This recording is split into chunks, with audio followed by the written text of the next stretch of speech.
É o novo Papa que vai doravante dirigir a Igreja Católica, chama-se Robert Francis Prevost. Agora passará a assumir o nome de Papa Leão XIV, eleito no conclave que durou menos de 24 horas depois do primeiro encontro de ontem. Hoje houve vários momentos de votação e finalmente o fumo branco sinalizou a eleição de um novo Papa que sucede o Papa Francisco. Leão XIV passa a ser o 267º Papa na história da Igreja Católica e, segundo o que nós podemos acompanhar, é um Papa com a filosofia do Papa Francisco. Portanto, há aqui uma base de continuidade naquilo que é a perspectiva de olhar para o mundo e para a própria Igreja. As primeiras palavras do Papa Leão XIV foram: a paz esteja convosco, caríssimos irmãos e irmãs. Discursou pela primeira vez neste dia em que é apresentado ao mundo o Papa de 69 anos de idade, natural dos Estados Unidos da América. É o primeiro também na história que assume o cargo na Igreja Católica, sendo dos Estados Unidos da América. Sucede o Papa Francisco, como já dissemos. O Papa Francisco foi da Argentina, América do Sul, e agora temos o Papa Leão XIV dos Estados Unidos de América. Eu conto com um painel composto por 2 padres e também conto com alguns nossos correspondentes. Temos o Wellington Calassange, a partir de Estocolmo. Wellington Calassange, boa noite, e vou imediatamente à pergunta. Como é que analisa o primeiro discurso do Papa, esta primeira intervenção do Papa Leão XIV?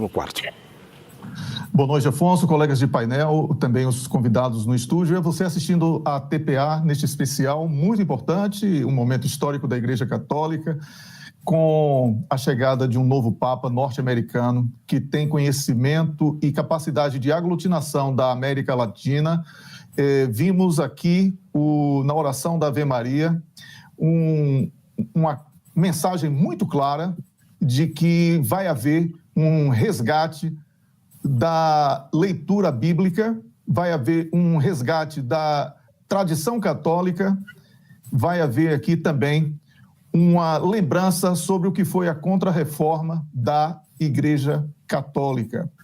É um padre que busca, certamente, dar sequência ao trabalho que chamamos aqui durante os últimos dias, com a morte do Papa argentino, Bento XVI. Papa Francisco.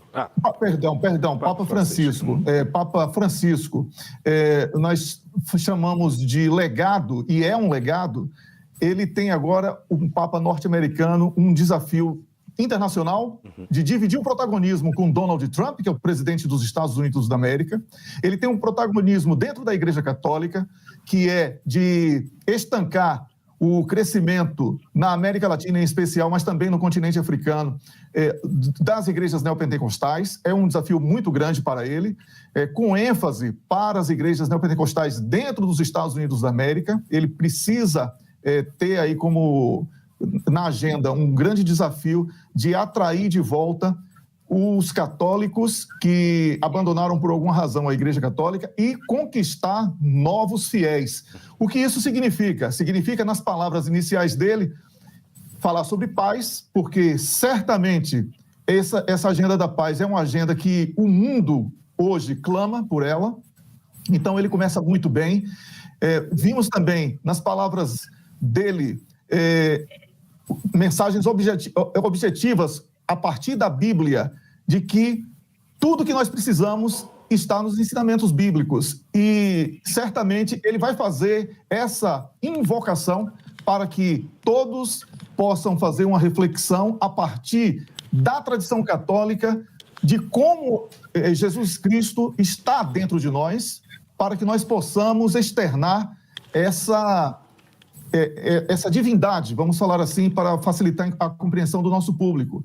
Por isso, eu vejo que as palavras iniciais do novo Papa foram palavras que seguem os princípios agostinianos, é bom que seja lembrado disso, não é? E o Papa também, ele traz aqui, no seu legado, um perfil extremamente conciliador. Então, essas foram as impressões iniciais e certamente iremos aprofundar isso aqui ao longo desta conversa com os colegas. Wellington, o Papa Leão XIV afirma que Deus ama a todos e incondicionalmente. Portanto, temos um Papa que olha para o mundo com bastante amor, tal como Deus recomenda.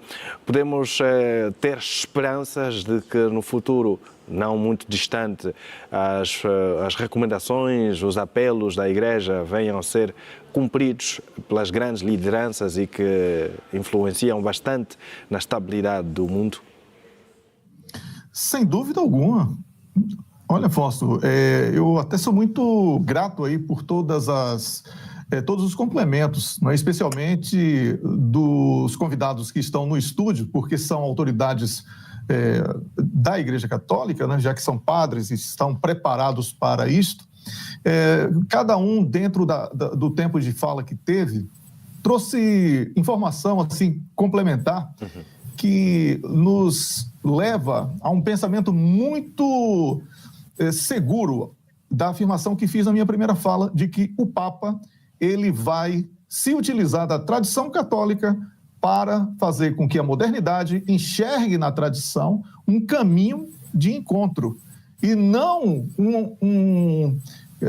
um reformista, como estão colocando na imprensa tradicional, que enquanto eu ouvia os colegas, eu também estava lendo, né?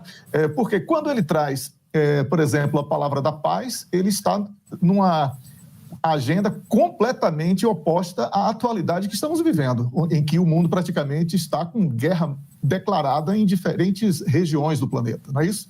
Então, ele já diz que não concorda com essa agenda. Quando ele também fala sobre na oração da Ave Maria, olha só, a oração da Ave Maria tem muito mais do que uma oração que é tradicional entre os católicos. Existe aqui um recado muito claro de que é o reconhecimento do nascimento de Jesus Cristo a partir de Maria, algo que algumas religiões contestam.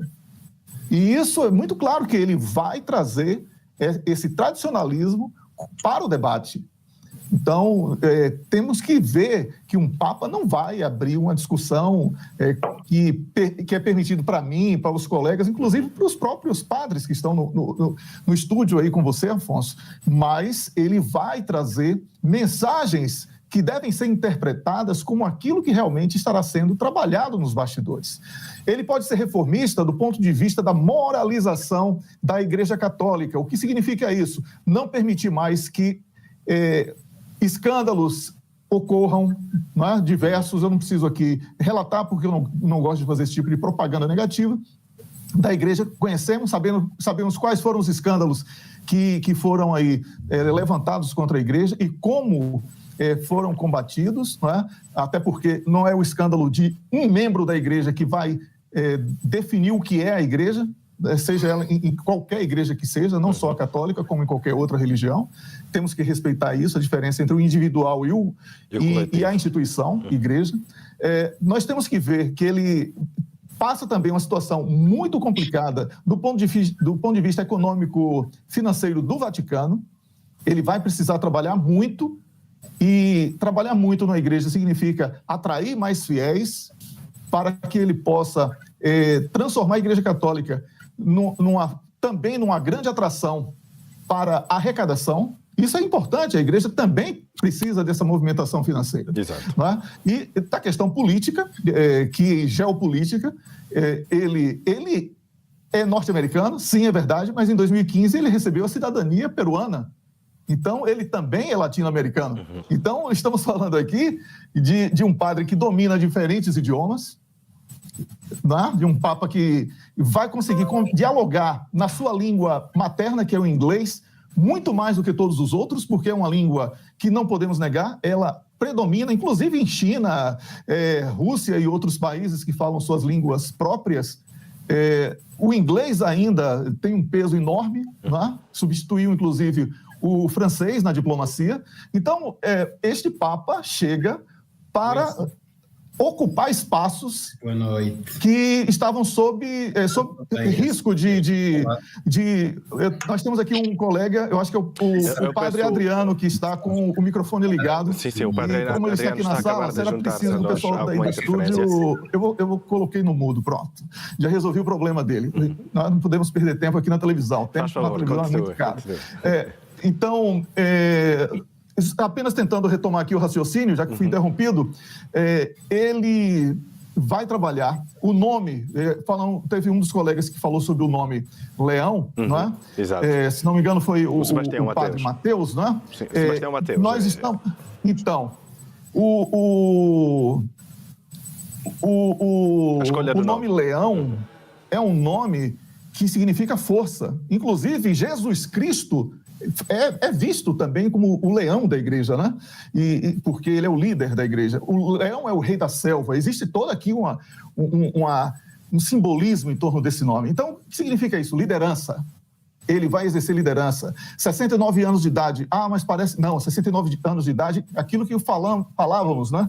Durante os debates anteriores que tivemos durante o período do luto da igreja, com a morte do Papa Francisco, que uma idade inferior a 70 anos seria sensacional para que o Papa, ele pudesse, ou o Santo Padre, como preferirmos, ele pudesse ter um tempo longo, sem aquela coisa de falarmos mais sobre o estado de saúde dele do que sobre o trabalho dele, como víamos notando com os últimos papas, os 3 últimos pelo menos.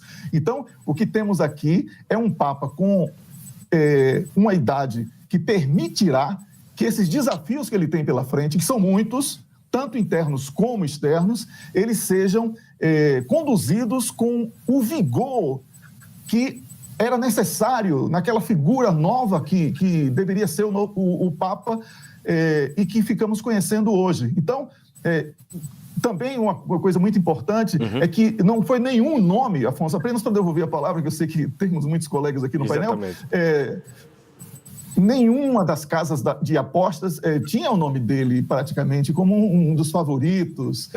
O nome de Pietro Parolin. Já que chegamos nesse nível, né, que é uma coisa certamente ele irá combater, a questão do vício, já que a linha de atuação dele trabalha muito na questão humana, na questão da filosofia como reflexão sobre o eu a partir dos ensinamentos bíblicos e não uma adaptação da Bíblia ao homem. É o homem que tem que se adaptar aos ensinamentos. Então, isso vai ser também combate a vícios, que os Estados Unidos, por exemplo, sofre um grande problema hoje com os opioides, apostas na América Latina, que cresce muito.